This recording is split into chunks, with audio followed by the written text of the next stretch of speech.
Bonjour à tous et bienvenue sur la chaîne Esquisse Miniature où dans cette vidéo je vais vous montrer le back-office de mon site internet où je vends des figurines physiques imprimées en 3D.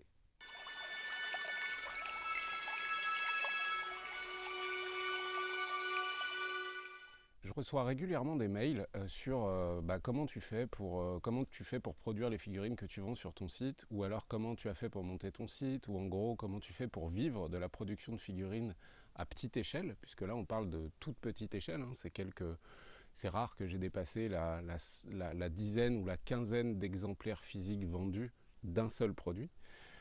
Donc on est vraiment sur de la petite série, et c'est pour ça que je les imprime en 3D plutôt que de les couler en résine par exemple, ou en métal même avec de la silicone vulcanisée ou d'autres produits comme ça. Parce qu'en fait si je faisais avec couler, j'aurais forcément un coût de production bien plus élevé,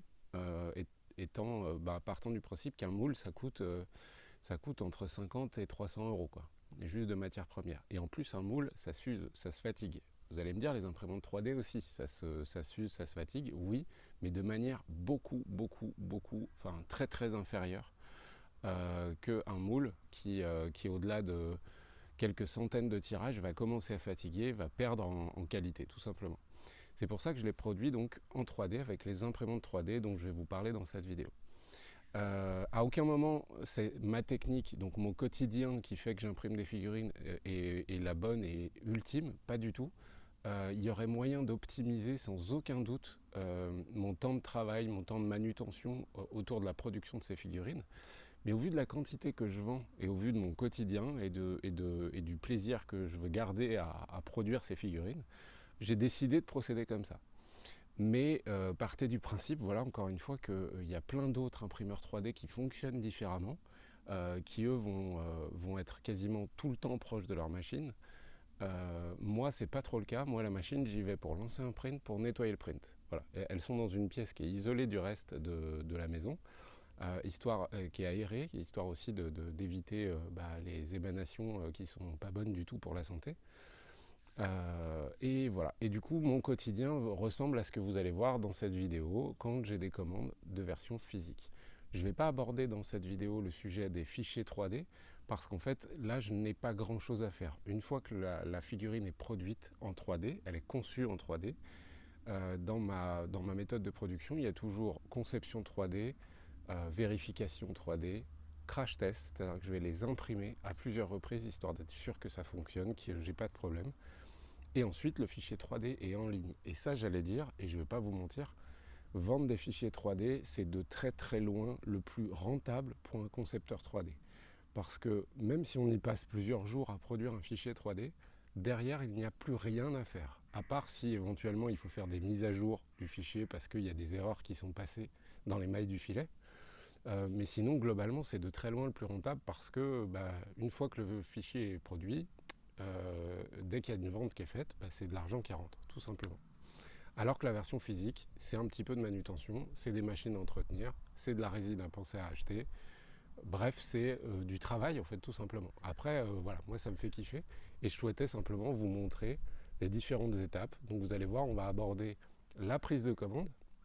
Donc, la première étape ultra simple, où je reçois une alerte par mail qui me dit que j'ai une commande. La deuxième étape, c'est la préparation des clés USB pour lancer mes prints.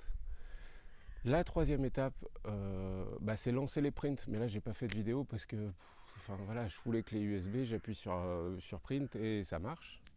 La quatrième étape, c'est donc aller faire le post-traitement de ces prints résine. Dans cette vidéo, je n'aborde que les prints résine, pas les prints PLA. Allez faire le nettoyage, vous allez voir, c'est un gros morceau. Le post-traitement, c'est un gros morceau du processus de création de figurines en 3D. Et ensuite, il y a l'emballage, l'expédition, et voilà. Si ça peut aiguiller certains d'entre vous qui se sont déjà lancés, qui souhaitent se lancer, qui souhaitent comparer leur méthode à la mienne, tant mieux, j'espère que ça vous plaira et je vous souhaite une bonne vidéo. La première étape, c'est d'aller sur mon site internet. Alors j'ai des alertes dès que j'ai des commandes par email que je reçois par mail. Donc là, prenons pour exemple cette commande qui a été passée donc le 3 août 2022. J'ai mis évidemment un truc top secret à droite pour ne pas divulguer les informations confidentielles de la personne qui a fait cette commande. Et puis du coup, en fait, je vais simplement bien observer, donc ici, les différents articles que cette personne a commandés. Et ensuite, je vais aussi bien vérifier à quelle échelle cette personne souhaite recevoir les figurines. Là, en l'occurrence, donc ça, il faut que je sois vigilant un petit peu sur ce point. Là, en l'occurrence, c'est du 20 mm, donc du 1/72e. Un fou de 1/72e, merci à toi. Et du coup, le concept, c'est que souvent, je fais un screenshot de la page quand c'est des grosses commandes. Quand c'est des petites commandes, j'ai pas vraiment besoin parce que je m'en souviens. Mais quand c'est des commandes avec quand même pas mal d'articles, je vais faire un screenshot, histoire de me le garder sur un deuxième écran. Je vais déplacer la fenêtre et je vais préparer les plateaux pour lancer Sprint. En règle générale, là, par exemple, je sais que c'est du 1/72e. Donc les figurines sont plus petites, donc elles prendront moins de place sur le plateau. Du coup, je sais que là, globalement, pour réaliser cette commande, je vais avoir besoin de 2 plateaux d'imprimante 3D taille standard, taille Lego Mars ou Photon. Et qu'en gros, chaque plateau va durer 3 heures. Donc globalement, cette personne qui a commandé ses figurines 1/72e, le colis partira le lendemain ou à la limite le surlendemain si on est en week-end. Parce que je sais qu'en 2 plateaux de 3 heures, que je vais lancer sur 2 machines différentes, donc finalement en 3 heures au total, cette figurine ce client aura il y a combien? Il y a 40, 50 figurines. Et ensuite, je passe à la préparation donc, des plateaux pour lancer mes prints. Donc après la phase de prise de commande sur mon site internet, ensuite je vais préparer les clés USB. Les clés USB que je vais donc insérer dans les imprimantes 3D. En fonction de la commande, je vais lancer plus ou moins d'imprimantes 3D. Parfois une, parfois 3, parfois plus. Et là, le principe va être très simple, c'est que je vais donc lancer Litchi Slicer, c'est donc le slicer que je préfère, je l'ai en version pro, pour le bien de mon travail, tout simplement. Et je vais préparer les plateaux. Donc prenons un exemple relativement simple, avec par exemple des saxons. Hop, je vais aller dans mes dossiers, donc là c'est tout rangé sur mes différents disques durs. Je vais aller sélectionner les fichiers pré-supported, donc qui sont fournis aussi tous les mois dans le pack mensuel. Il y a la version normale, donc en STL, et la version avec support. Et je vais les glisser, déposer sur les Slicer. Donc là, on constate que j'ai déjà 5 saxons. Afin d'optimiser le plateau, je pourrais en mettre bien plus. Par exemple, cette série-là, si je sais que je la vends régulièrement, en fait, je vais la doubler. Je vais aller dans Dupliquer, 1, Organisation auto, dupliquer la sélection. Il va me refaire l'organisation générale du plateau. Alors là, il constate qu'il n'y a pas assez de place, mais c'est parce qu'ils sont dans des positions pas forcément optimisées. Donc en fait, je vais refaire mon plateau de sorte à ce que tout rentre sur le plateau, tout simplement. Donc c'est pas une phase très très complexe. On va faire certaines rotations pour être sûr que tout rentre. En plus, ils sont dans des positions qui prennent beaucoup de place sur le plateau. Mais je préfère fournir les fichiers 3D comme ça plutôt qu'optimiser pour l'impression en quantité et pas nécessairement sur la qualité. Donc là, globalement, on a un plateau qui doit pouvoir rentrer. Voilà, donc faites attention que ce soit sur l'Uchi Slicer ou d'autres slicers, de ne pas dépasser les côtés. Et une fois que mon plateau est prêt, donc là, vu que ça est déjà avec les supports, je sais qu'ils fonctionnent puisque tous les mois je les teste avant de vous les envoyer. Je vais aller dans Exporter. Je vérifie bien que c'est la bonne imprimante. Donc ici, je suis sur la Photon mono, mais on va dire que je vais passer sur la Lego Mars. Mes paramètres des Lego Mars 2 fonctionnent aussi bien sur la 2 que sur la 2 Pro. Et du coup, en fait, que je lance ça sur une 2 ou une 2 Pro, les paramètres sont exactement les mêmes, le fichier 3D sera exactement le même. Je ne coche pas l'anti-aliasing parce que ça cache certains détails, en fait. Donc l'anti-aliasing, je le mets pas. Et je vais exporter les couches. Donc je clique sur le truc, là je sais pas si vous voyez la fenêtre, normalement non.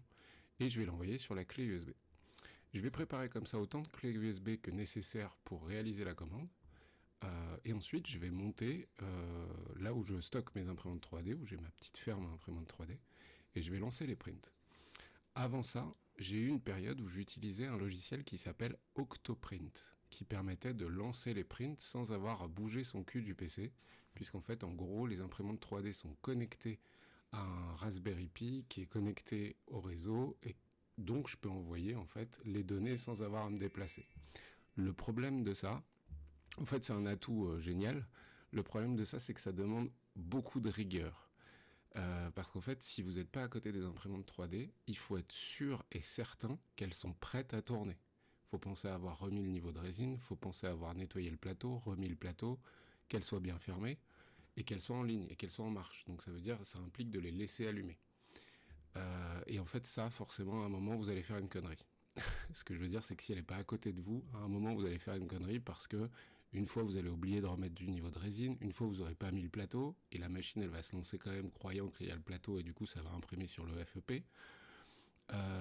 Bref, ça va impliquer des problèmes. Et du coup, par sécurité maintenant, je fonctionne avec les clés USB parce qu'au moins, je vois les machines, je sais qu'elles fonctionnent, je sais qu'elles marchent, je sais qu'elles ont le niveau de résine, je sais que le plateau est propre. Bref, je pars avec des machines à coup sûr qui vont fonctionner. Donc voilà, donc ensuite je print. Là par exemple sur un print comme celui-ci, on a un temps d'impression de 2h17 pour un volume en résine de 15 millilitres de résine, à savoir environ $1, en partant du principe que j'utilise la résine Amer Labs, à savoir une des résines les plus chères dans le cas du milieu de la figurine, puisqu'elle coûte entre 90 et 100 euros le litre.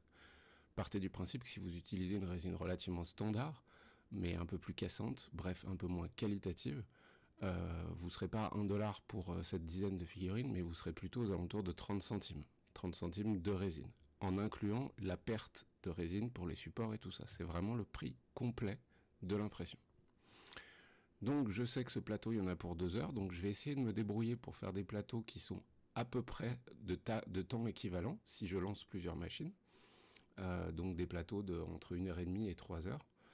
Je vais lancer tous mes prints en même temps, et puis ensuite je vais pouvoir remonter là où il y a mes machines, afin de nettoyer toutes les machines en même temps, histoire de gagner du temps sur la manutention, tout simplement. Et sur les gants aussi, puisque j'utilise toujours des gants jetables. J'ai testé les gants réutilisables, mais je trouve qu'on a une mauvaise préhension avec, ils sont plus épais, moi ça me convient pas. Donc bref, essayer d'économiser du temps de manutention, et puis aussi du coup les gants, on n'utilisait qu'une paire plutôt que 3 si j'avais lancé les 3 plateaux à des heures différentes, etc.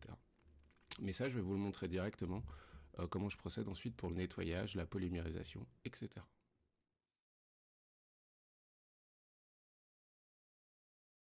Nous voilà donc dans la zone où il y a les imprimantes 3D, à savoir une Illego Mars 2, une 2 Pro, ainsi qu'une Nycubic Photon. Il y en a d'autres de l'autre côté, mais là j'ai lancé le print que sur ces 3 machines. Donc la première chose quand j'arrive sur place, c'est de mettre mes gants. Là je vous montre un petit peu le matos. Donc le nettoyage à l'alcool se fait en 2 minutes dans le wash and cure. Au niveau matériel, vous voyez que j'utilise le bac à frites qui va dans le wash and cure.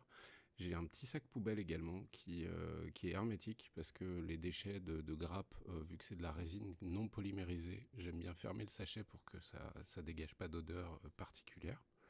Et la spatule, la fameuse spatule, celle-là elle est toute pétée, mais c'est celle qui fonctionne le mieux pour retirer les prints. Et ensuite, en fait, j'enchaîne toujours de cette manière, c'est-à-dire qu'en gros, je retire un plateau, je m'occupe de dégrapper les figurines, mais je lance déjà le nettoyage d'un autre. Ça me fait gagner quelques minutes. Au moment du nettoyage, j'ai parfois besoin de la pince, surtout dans le cas de gros objets, puisque parfois il y a des supports qui s'entrecollent à l'intérieur de l'objet. Donc il va falloir que je les découpe dans certains cas. Et je me sers de l'aérographe pour bien sécher les figurines. En fait, retirer tout l'alcool qu'il y a dessus, être sûr qu'elles soient parfaitement sèches. Là, je fais un petit tour histoire de vous montrer le rendu final. Là, c'est des tunnel runners de Skaven, de Vermine. Et puis ensuite, je vais enchaîner comme ça les différents plateaux que j'ai à nettoyer. Je vérifie toujours un petit coup ma grappe pour vérifier qu'il n'y ait rien qui ne soit tombé dans le bac, parce que ça pourrait être dramatique pour le print suivant. S'il y a quelque chose qui est tombé de la grappe et qui est resté dans la résine et que je ne l'ai pas vu, sur le prochain print, ça va être vraiment problématique. Donc voilà, je fais toujours une petite vérification visuelle que tous les objets soient bien présents sur la grappe. Et ensuite, voilà, le dégrappage continue. Je me sers toujours de ce petit aéro pour bien sécher les objets. Habituellement, la phase de polymérisation, donc le passage aux UV, en hiver et en automne, souvent je le fais dans le wash and cure, donc avec le mode UV, Mais en été, je le mets dans un bac, comme ça, une petite boîte en plastique transparente que je fous au soleil, et puis je viens de temps en temps bouger les figurines à l'intérieur. Une fois que tout ça est bien polymérisé, donc au soleil, je vais reprendre mon petit bac dans lequel j'ai les différents objets, et là je vais faire déjà une espèce d'inspection qualité. Je vais en fait vérifier que chacune des figurines n'a pas de défaut pour pouvoir les envoyer. Vous constatez que l'emballage est relativement simple. Ce n'est que des sachets en plastique zippables dans lesquels je vais mettre plusieurs figurines parfois. Pourquoi ? Parce qu'en fait j'ai confiance en la résine Amera Labs qui ne casse quasiment jamais. Et du coup, je sais que l'emballage, ça aussi c'est un point important, je sais que l'emballage, je peux le simplifier au maximum, ce qui me fait gagner du temps et puis aussi de l'argent, puisqu'on n'a pas de mousse de manière démesurée, etc. Et du coup, je sais qu'il n'y aura pas de casse du tout, quoi. Donc ensuite, je prépare mes petits sachets et puis je vais mettre tout ça dans des cartons. Je vais aller sur le site Colissimo et ça part à la poste. Et voilà, vidéo terminée. Vous avez vu comment je procède pour une commande relativement standard de figurines physiques que je vais ensuite donc envoyer au client. Il y a plusieurs petits facteurs que je n'ai pas abordés avant et que je vais aborder brièvement avec vous. La première, et c'est parce que c'est des remarques que j'ai assez régulièrement, c'est pourquoi tu fais pas, par exemple, j'ai besoin de 3 plateaux de Lego Mars, donc des petits plateaux. La première, c'est pourquoi tu fais pas un plateau de Saturne ou un demi-plateau de Jupiter. Donc c'est des modèles d'imprimantes qui ont des plateaux bien plus grands. Il y aurait la Mono X aussi dont je pourrais parler, etc. Bref, en gros, pourquoi tu prends pas une plus grosse machine que j'ai en plus pour limiter la quantité de machines que tu lances, tout simplement. Et c'est super simple, c'est par rapport au taux d'échec. Voilà. Il y a un truc qu'il faut toujours prendre en compte quand vous produisez des figurines de manière commerciale, en fait c'est le taux d'échec, c'est super important. Avec les, avec les Lego Mars, enfin avec les petits plateaux, donc je vais vous parler encore une fois des Lego Mars, mais aussi de la petite Photon Mono, qui est vraiment une super machine aussi. Avec ces machines-là, j'ai un taux d'échec inférieur à 1%. Ce qui veut dire que sur 100 plateaux que je lance, j'en ai qu'un qui a foiré. Et c'est en plus souvent pas le plateau complet qui foire, c'est une figurine qui se décroche, par exemple dans le lot. Donc en fait, j'ai un taux d'échec qui est vraiment très très bas. Et du coup, c'est pour ça que je fonctionne avec les petites. Alors qu'avec la Saturne et la Jupiter, bon déjà j'ai lancé moins de prints sur ces machines-là, donc j'ai un retour de données inférieur. Mais en gros, avec ces grosses machines, je suis entre 6 et 4% de taux d'échec. Ce qui peut sembler encore relativement bas, mais n'empêche qu'avec une résine qui coûte 100 € le litre, et en fait, faut que je déconne pas, quoi. Faut que je déconne pas. Et autant vous dire qu'il y a des fois où j'ai eu des fails qui m'ont dégoûté. Je vous en avais déjà parlé d'ailleurs, d'un écran qui lâche sur un gros print de 12 heures et du coup qui m'imprime tout l'écran. C'est-à-dire que j'ai eu un bloc de résine Amera Labs de 300 grammes perdu et full imprimé, foutu, quoi. Donc tous ces trucs-là, il faut que je les limite au maximum. Et du coup, vu que j'ai un taux d'échec supérieur sur les plus grands plateaux, j'utilise les petits plateaux. Voilà, tout simplement. C'est aussi simple que ça. Donc ça, c'est super important à prendre en compte. C'est votre taux d'échec. C'est limite un truc à mettre aussi en corrélation avec vos prix. Hein. C'est-à-dire que si, je dis n'importe quoi, mais si vous avez un taux d'échec de 50%, il faut augmenter vos prix de 50%. C'est parce que vous allez perdre de la résine, perdre du temps, perdre de la manutention sur votre imprimante, etc. Donc ça, c'est vraiment un point à prendre en compte. Donc c'est la raison principale pour laquelle je lance rarement des gros prints sur les grosses, ou alors quand c'est un gros objet. Voilà, quand c'est un gros objet et que je le veux en monobloc, là j'ai pas le choix, je vais passer sur la Saturne ou sur la Jupiter. L'autre point que je voulais aborder, c'est les frais de port. Les frais de port partaient du principe qu'en France, pour envoyer un colis de 250 grammes, c'est 5 €. Peut-être un peu moins, je crois que c'est 4,95, quelque chose comme ça. Il y a moyen que ce soit moins cher en allant, soit en passant par Mondial Relais, soit en passant par vous amener directement le colis à la poste et ensuite la personne doit venir le chercher à la poste. C'est pas dans sa boîte aux lettres. Et là, vous allez gagner 50 centimes en gros. Le seul truc, c'est que si on fait le point, et là, vous allez me dire, écolo à 2 balles, oui, peut-être, mais c'est pas trop le sujet. C'est qu'en gros, je veux limiter mes déplacements en bagnole et je veux les limiter aussi du côté du client final. Et puis en plus, c'est un confort aussi. Donc je préfère mettre des frais de port un peu plus élevés pour que moi, le colis, je le fous dans ma boîte aux lettres. Mon facteur qui passe déjà tous les jours, il récupère le colis. Donc en fait, il ne fait pas un voyage en plus pour récupérer le colis, il passe déjà tous les jours. Donc il prend le colis, il l'amène directement au bureau de poste, j'ai rien à faire, j'ai pas à me déplacer. Et ça va être la même chose côté client, c'est-à-dire qu'il va le recevoir dans sa boîte aux lettres, voire en main propre parfois si le facteur, enfin si vous êtes là au moment où le facteur passe. Et du coup, bah, ça fait des déplacements en bagnole en moins, tout simplement. C'est plus confortable et on va pas se mentir, il y a aussi moins de colis perdus en fonctionnant comme ça. Ça m'est arrivé il y a encore pas longtemps, une enveloppe suivie qui m'a coûté genre 3 euros, quelque chose comme ça, qui a été perdue et la poste répond à rien. Il faut faire une réclamation. Enfin, en gros, je vais y passer une demi-journée de ma vie pour une commande de 50 euros avec 3 euros de frais de port. Donc en fait, dans ces cas-là, bah, je réimprime et je renvoie. Malheureusement, c'est le plus rentable. Enfin, c'est pas le plus rentable, mais c'est ce qui fait perdre le moins de fric, quoi, tout simplement. Mais c'est rare, ça reste rare. Globalement, avec la poste, pareil, mon taux d'échec est très très bas, quoi. Les facteurs font du bon taf dans l'immense majorité des cas. Donc voilà, j'ai terminé cette vidéo, j'ai pas d'autres points à aborder. Voilà, je vous souhaite, si jamais vous vous êtes lancé dans l'impression 3D à destination de la vente ou que vous envisagez de vous lancer, je tiens juste à vous rappeler une chose, c'est vigilance quand même. Soyez vigilants parce que les boîtes d'impression 3D, selon moi, hein, et là c'est une prédiction à 2 balles, mais je vous la transmets quand même, selon moi, les entreprises d'impression 3D, c'est peut-être les cybercafés d'hier. Ce que je veux dire par là, c'est que les cybercafés, il y a eu un gros boom, il y avait moyen de se faire plein de fric à une époque et de bien gagner sa vie en ouvrant un cybercafé. Mais très très vite, la connexion internet est arrivée dans les foyers et du coup les cybercafés se sont vidés et aujourd'hui, il n'y a plus beaucoup de villes où il reste des cybercafés. Je pense que pour l'impression 3D, on est un petit peu dans le même cas de figure où globalement c'est encore, même si en 2022 ça pousse encore et puis ça va être de plus en plus, mais c'est encore pas si répandu que ça. Il y a quand même du monde qui ont une imprimante 3D, surtout les miniaturistes, les passionnés, quoi. Mais c'est encore pas dans tous les foyers du tout. Mais je pense que c'est quelque chose qui va y venir. On va y venir doucement à quelque chose qui sera très très très répandu de partout. Et du coup, ce jour-là, les entreprises qui ont tout misé sur la production d'objets 3D pour les particuliers, je précise bien pour les particuliers, je pense que leur chiffre d'affaires va baisser, baisser, baisser jusqu'au jour où il y aura quasiment plus de taf pour eux. Par contre, j'ai pas trop de doute sur le fait que pour les entreprises d'impression 3D à destination des professionnels qui veulent du prototypage, qui veulent de la maquette, qui veulent beaucoup de prototypage, on va pas se mentir, ou qui veulent des masters, donc la première pièce d'une série, etc. Là, il y a du business et je pense qu'il y en aura toujours. Parce que souvent, les grosses entreprises externalisent ce genre de prestations. C'est plus facile pour eux, plutôt que de recruter, d'acheter le matos, etc. Donc souvent, ils externalisent. Par contre, travailler pour les professionnels, ça rapporte souvent un peu plus, mais ça demande des contacts, des tas de contacts. En fait, ce qui vaut le plus de fric dans ce genre de boîte, c'est votre carnet d'adresses, votre carnet client, votre carnet fournisseur et ce genre de choses. Et ça, c'est un métier à part entière.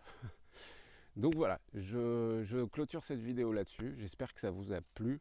Je vous souhaite à tous de passer une bonne fin d'été 2022. Et puis on se retrouve très vite pour des nouvelles vidéos. Ciao ciao.